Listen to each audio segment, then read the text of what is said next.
উৎসাহ করবেন, কারণ সেই মহিলা হচ্ছে আপনাদের গ্রামেরই, হয় তার পুত্রবধূ না হয় মেয়ে। তার দিকে হাততালি এবং তার দিকে উৎসাহ দিয়ে সহযোগিতা করবেন। তবে সে শাহনওয়াজ আগের দিন যেটা করেছিলি জল পড়ে গেছিল শান্তনু গুলোর সাথে তোর একসাথে করেছিলি তো?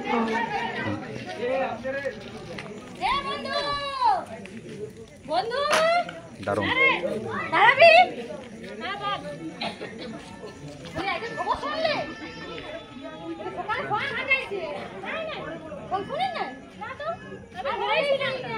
প্রথম পুরস্কার ৫,০০০, বাবারে সেকেন্ড প্রাইজ ৩,০০০, তাই নাকি? Third prize ২,০০০। আমাদের একটা হলে হতো না, হোক তাহলে। তার জন্যই তো তোকে ডাকা। তাহলে একটা আইডিয়া বার কর। আইডিয়া এরকম হট করে আইডিয়া বললে আইডিয়া বের হবে নাকি? কি বন্ধু, তাকে তো ভাবিও বল। আপনি জানো এটা ভাবিও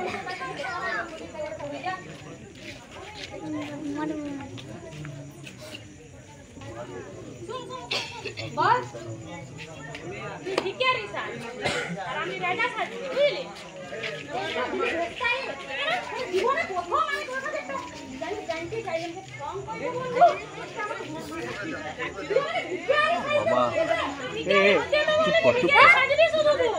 বাবা আমার দ্বারাই হইলো না। তাহলে কি হবে? কিছু আছে তো বল, আর নাহলে এবার অন্য আমি আরো কি ভাব কইছে মতে সকাল আমার দ্বারাই হইলো না। বল, তুই মেয়ে হ, আমি ছেলে হচ্ছি, বুঝলি? এই তো মানে তুই মাথা আমার দিলেই দিবি।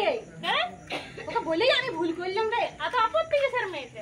আমি পুরুষ মানুষ, তুই আমাকে মেয়ে আর ছেলে হতে বলছিস? তো হলেই না, হতে নাকি? কেন হব? তাই ধরে তো এত মহিলা বসে আছে, তাদেরকে তুই বল না। তো মেয়েরা কোথায় এখন পিছিয়ে আছে? আমি পুরুষ মানুষটা হইতে আমাকে মেয়ে ছেলে সাজতে বলছিস রে? মেয়েরা কোথায় পিছিয়ে আছে সেটা তুই বল। কোন জায়গাতে তো পিছিয়ে নাই। মুখ্যমন্ত্রী মমতা বন্দ্যোপাধ্যায়, রাষ্ট্রপতি দ্রৌপদী মুর্মু, হ্যাঁ আমি সবেই বুঝলাম রে, আমি সবেই বুঝলাম। তাহলে নেতা মন্ত্রী মমতা বন্দ্যোপাধ্যায়, দ্রৌপদী মুর্মু সবাই আমাদের এখানে আমাদের জয়েন্ট ভিডিও বসে আছে মহিলা ম্যাডাম। তোরা উপরের মানুষ, আমাদের সাথে বাস্তবে কি আর মিলবে রে? তবুও তো সংবিধানে বলেছে, ওই সংবিধানে তুই বাস্তবে শুধরে না। কেউ বলবে না নারী পুরুষ সমান সমান, তো মুখের বলি মহিলা পুরুষ সমান সমান। কাগজ